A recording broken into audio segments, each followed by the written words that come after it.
Arsenal closing in on a very important done deal. A big update from David Ornstein on the future of Mohamed Salah and a shock exit for Liverpool fans as well. We're taking a look at Rasmus Højlund and what United are doing in the striker area. Plus, what's going on with Alexander Isak? Big updates on that as well from Fabrizio Romano. Make sure like buttons have been hit. Make sure you are subscribing and go and check out Stocks FC as soon as you're done on the stream. It's an amazing fantasy football platform where you actually get to put your money where your mouth is. I know a lot of you say you got stocks in players, but do you really? Now, I want to start with Liverpool today and this update, as you can see here from David Ornstein, that states Liverpool have been optimistic for some time that they will reach an agreement. They want him to stay, and there is a belief that he is happy and would like the same. He says on Van Dijk, Liverpool remain confident that he will extend at Anfield. I saw Liverpool aggregators, I've seen Liverpool accounts across the board sharing this news today on social media, and this would be massive. It would be gargantuan to keep these two. In the Premier League era, their best two players. Without a doubt, their best centre-back. Without a doubt, their best attacker. For me, they're in the top 5, undoubtedly, in the Premier League era, and probably the top 10 in Liverpool's overarching history. Absolutely imperative that that Liverpool get them tied down to new deals. Why? Because the likes of Arsenal, the likes of Manchester City, Nottingham Forest with more investment, they are hoping, they are praying, they are begging that doesn't go ahead. They hope that goes wrong. They want to see a weakened Liverpool team next season. So looking at this, massively positive news. Will it come to fruition? Will Liverpool get it over the line? That remains to be seen. But David Ornstein, one of the lead journalists and figures when it comes to transfers, renewal of contracts, stating there is a confidence that both Van Dijk and Salah will remain. Now, in other news coming from Fabrizio Romano, in a shock move, maybe Luis Diaz could actually be on his way out. He says here that Luis Diaz has interest from Barcelona and Saudi clubs. The striker is willing to leave Liverpool. According to the Italian journalist, Luis Diaz is on Barca's list of 3 or 4 options this summer. The Spanish club have a good relationship with people close to the player who is willing to try new things. Liverpool fans, how do you feel about that? Luis Diaz, would you be happy with him leaving? Would you feel indifferent? Is it more about who you replace him with? Clearly, Salah staying. If the toss-up was Salah to stay, but it means Diaz has got to go to raise money to buy more players, I think most Liverpool fans would be happy with that. But I don't just want to assume. I want to get your views and I want to get your opinions on that right now. Up next, I want to talk about a massive done deal that's closing in for Arsenal and the talk around Alexander Isak as well. Before we do that, a big shout out to our title sponsors, Stocks FC. Now, we've already mentioned Mo Salah, and I know you can go and get signed up. You can go and get your free stocks. You can start building your portfolio. You can do all of that. But I know a lot of you are already using it. I know a lot of you are already, I'll have a drink of that in a second. I know a lot of you are already using Stocks FC, and I've had a lot of questions about this the last few weeks. What to do about Mohamed Salah? You can see the stock price dropping. That is because people are unsure. People don't know whether or not he's staying in the Premier League or whether he is leaving. He's one of the most lucrative and successful stocks on Stocks FC history. Over 20,000, 25,000 paid out in rewards. He's still, by the way, flying high based on the sale price that he went out on at 77 pence per share. He's still above that, but his stocks are dropping. For me, if you've got those stocks in Salah, depends on what you bought them for, of course. I would be holding on to them for the time being. I'd be holding on to them maybe for a little bit longer. There's still a lot of games to go. There's a lot of rewards to be paid out. Remember, this is all just for fun. No one should be putting their life savings into this. Nobody should be trying to get rich off the back of this. But listen, if you trust David Ornstein, there's lots of the season still remaining, lots of games and lots of goals to be scored. I wouldn't necessarily be doing it just yet. But if he doesn't do the new deal, they will plummet. So you've got to keep your eye on it and keep your finger close to the pulse. But listen, Salah, he's been an amazing, amazing player on Stocks FC. There's no doubt about that. Now, look, Arsenal, we know that they are looking hard and fighting hard to get Alexander Isak. Fabrizio Romano has updated us again today, Saturday, the 22nd of March, saying that Arsenal and Liverpool are pushing for Isak. What do we know already? Well, firstly, Newcastle want to keep him. The owner of Newcastle has stated that the club would be stupid to let him go, and they should do everything in their power to keep him. They're offering him a new deal and looking to double the wages. Of course, Champions League qualification would be a massive, massive boost for Newcastle, something additional to offer Isak as they go into next season. They want to invest more money, and for a lot of people, the project at Newcastle is attractive. At the same time, there is still a legacy attraction to the likes of an Arsenal or a Liverpool. And I mean this when I say it. Let's wait and see what Manchester City do next year. But I believe if Liverpool or Arsenal sign Isak, that team could potentially become the favourites to win the Premier League title next year. He's that good, that potent, that dangerous. He's worth so much money. The fact they're already pushing now in March, I am not surprised. It doesn't shock me at all. And I feel that this news isn't going to go away. They're working hard to convince the player. And that's probably the most important area to focus on. Because I know a lot of people say Newcastle won't sell. Newcastle fans, of course they don't want to sell.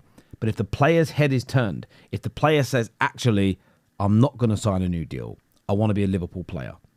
I want to go and play for Mikel Arteta. Or I want to go here, there, or anywhere else. Newcastle will sell him because all clubs, typically speaking, do that in that scenario. So this is going to be one that's going to keep running. At this particular moment, the story is just Arsenal and Liverpool are pushing. That pushing is talking to the player.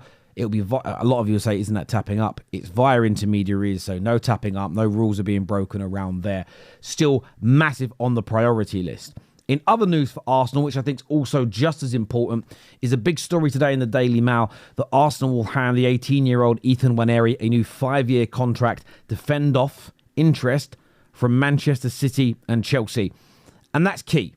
The big clubs are circling, the big clubs, just like Arsenal were doing with Alexander Isak, just like Liverpool were doing with the Newcastle striker.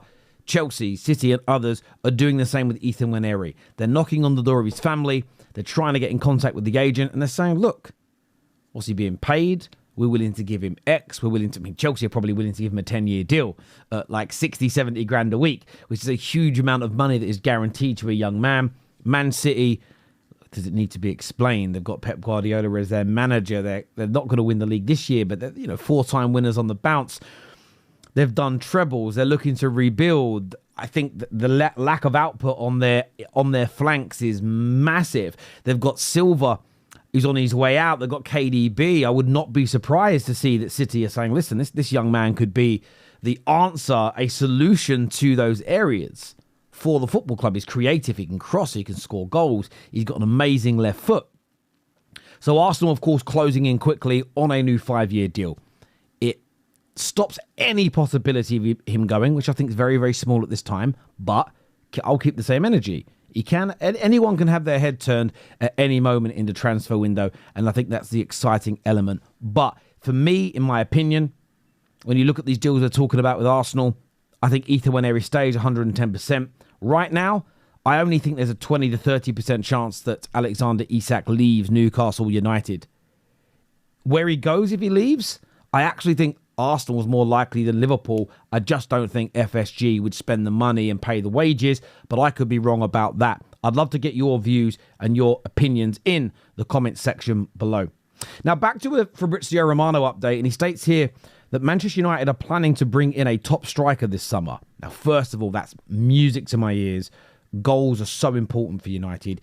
Yes, we need players in multiple areas, but putting that ball into the back of the net relieves so much pressure whilst other areas of the pitch, squad, etc. are addressed. It's also stated, sorry, I clicked on the wrong link there. It also states here that clubs are therefore inquiring about Rasmus Højlund and the interest is there. And what you'll see, and United fans are going to have to put up with this between now and the end of the transfer window. Who's going to buy your players? Why would anyone buy them? There's interest. Doesn't mean he'll be sold, but there is interest. United need to be very careful what they do with Rasmus Højlund because about £38 million is still owed on his transfer. So if you sell him, you want to do your best to try and generate an element of a profit. If you are able to loan him out with a significant loan fee as an example and have his wages covered, and then next year you're able to, as a good season, then you're able to sell him for 40 or 50 million. On the trading accounts over a 2-year period, that deal would often appear, well, not appear, but would be much better for the club in terms of reinvesting that money. So there's elements that United need to be mindful of when constructing that deal from a financial standpoint. But the fact that people are interested in him, I think it's a really encouraging sign for United. Plus, we need a new striker. 110%, we need a new striker. We can't be messing around in that area. We have to push forward and get that done. Who do you guys think, though? I've seen Jonathan David linked. There is obviously Gyökeres and Osimhen. Who is you as viewers, and you don't even need to be a United fan to answer this, who are your top picks for Man United in the transfer window for a striker? Who's the right person? Who's attainable? Who's of the right level? Let us know in the comment section below. Another area that's important for Manchester United is midfield. And Patrick Berger here with a big update who states that Man United are interested in Felix Nmecha. I think it's pronounced Nmecha. 24-year-old Borussia Dortmund and German central midfielder, and have him on their shortlist, as reported already. Jason Wilcock, the technical director of Man United, knows him from his time at Manchester City. They have a close relationship. However, there have been no contact yet. Of course, there hasn't been any contact between the clubs at this point. That would rarely happen at this stage. Dortmund do not want to sell. And if they fail to qualify for European competition, they may be forced to in that position. His current value is around 50 million euros, which, again, in the modern day game, isn't particularly expensive. Isn't cheap, but it isn't particularly expensive. It says Man United have a packed midfield with Mainu, Casemiro, Ugarte, Bruno Fernandes. But if a player leaves, Nmecha could become a serious option for Manchester United. Casemiro is amongst those who could be on the move. Well, of course, we also know that Christian Eriksen, who's had a fair amount of game time recently, will also be on the way out of the football club. Casemiro is someone the club would like to also move on as well. So I think there will potentially be some space and some openings in that Manchester United midfield next year. I said on the previous show where we mentioned this young Felix that I wasn't particularly aware of him in terms of I've not studied his game and watched him. Even when I've watched Dortmund, it isn't like I've been focusing on him. I've done a little bit more research, watched a bit more content on him, read some more scouting reports, and there's a very talented player in there. I'm not getting myself overhyped and gassed as the Man United fan that we're signing the new Rodri or the new Ballack or anything along those lines, but he is a very talented football player, a good degree of technical ability, good physical specimen as well, something that I think United very much lack, that sort of athleticism, that strength and speed that's needed in the right areas of the pitch. Again, I'm not saying he's a speed merchant. I'm not saying he's Kylian Mbappe. But as ever, I'd love to get your opinions on this. But backed up by another credible source from Germany, that Man United are looking at this as a potential player. And I more want to ask this question. There's a lot of credible stories from credible outlets that United are talking to already, potential new strikers, new midfield players, creating these shortlists. At the same time, there's news that United have almost no money to spend. Which of those two claims do you think is the most true? Or the nearest to the truth? I'd love to get your opinions on that below. As ever, I want to thank you all for tuning in. Please hit the like button. Make sure that you are subscribing to the Football Terrace. Check out Stocks FC. Honestly, if you haven't played it yet, you'll be blown away. You can sign up for free. You can get your free stock to start building out your portfolio and how you want them to work for you. Learn the platform because it's not basic like the normal things. It's a little bit more complex, but that complexity makes it fun. But essentially, between you and your mates playing it, do people really put their money where their mouth is? Do they buy stocking players like they claim on social media? It's why I love the game. Until next time, people, take care, goodbye, God bless, and we'll see you all again soon. Peace!